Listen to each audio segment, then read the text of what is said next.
हाँ जी। सो हमको ये क्वेश्चंस कर रहे थे न्यूट्रिशंस के। सो इसके अंदर नेक्स्ट क्वेश्चन है हमारा, एमआर की वैक्सीन कब लगती है? 9 मंथ पे लगती है, बहुत ज़्यादा इंपॉर्टेंट है ये। Nutritional needs of boys and girls similar रहती है, कब तक? 9 ईयर्स तक सिमिलर रहती है, इस चीज़ को हमें ध्यान में रखना है। Why should honey be avoided for infants before? 1 साल के बच्चे को कभी-कभी दे देते हैं लोग, बड़े बूढ़े कहते हैं कि हनी इनको खिलाओ, लेकिन नहीं देनी चाहिए, उनको इससे बीमारी हो सकती है। क्या नाम है वो? इन्फेंट बोटुलिज्म हो सकता है। ठीक है, इसके बाद है आईईपी। ये क्या है? इंडिविजुअलाइज्ड एजुकेशन प्लान है। ये होता क्या है? Document for special education services के लिए एक डॉक्यूमेंट है ये।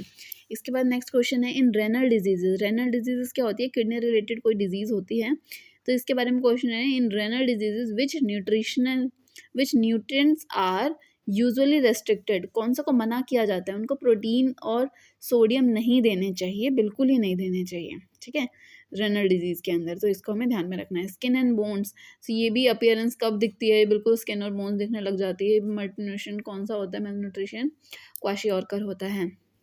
बीएमआई 25 से 29.9 हमने पढ़ा था, 24.9 तक हमारा कैसा रहता है?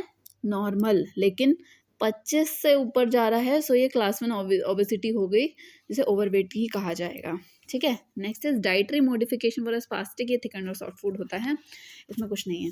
अब इसके बाद हमारे पास ये आ गए हैं वाइगोस्की कोल्बा। हम अब इनकी थ्योरीज को पढ़ेंगे। ठीक है, फास्ट रिवीजन है तो मोटी मोटी बातें ही सीखेंगे। वाइगोस्की, हमारा एक वाइगोस्की जो था, एक रशियन था जिसने सोशियो कल्चर थ्योरी दी थी। सोशियो कल्चर थ्योरी दी थी वाइगोस्की ने। कौन सा? सामाजिक सांस्कृतिक सिद्धांत दिया था ना।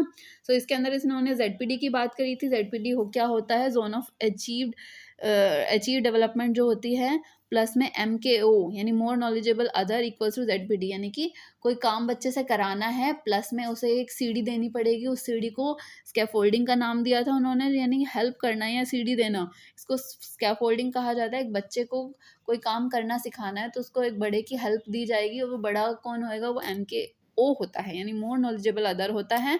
सो अगर वो काम उसकी सीढ़ी की हेल्प से करना सीख जाता है, तो वो ZPD है। वो ऐसा जोन बन गया, जोन ऑफ प्रॉक्सिमल डेवलपमेंट का इन्होंने नाम दिया था वाइगोत्स्की ने। नेक्स्ट टॉपिक है कोलबर्ग। कोलबर्ग के बारे में हम क्या जानेंगे? इन्होंने मोरल एजुकेशन यानी नैतिक विकास का सिद्धांत दिया था। ये एक अमेरिकन थे। इनका बर्थ 25 अक्टूबर 1927 को हुआ था और डाइट 19 जन 1887 को हुई थी, 1987 को। Served as professor in psychology department at university of Chicago. ठीक है, अब इसके बाद इन्होंने स्टेजेस दी थी, 3 लेवल दिए, pre conventional, conventional and post conventional. 3 levels दिए, कौन कौन से? Pre conventional, conventional, post conventional. अब इसके अंदर भी इन्होंने इन तीनों में ही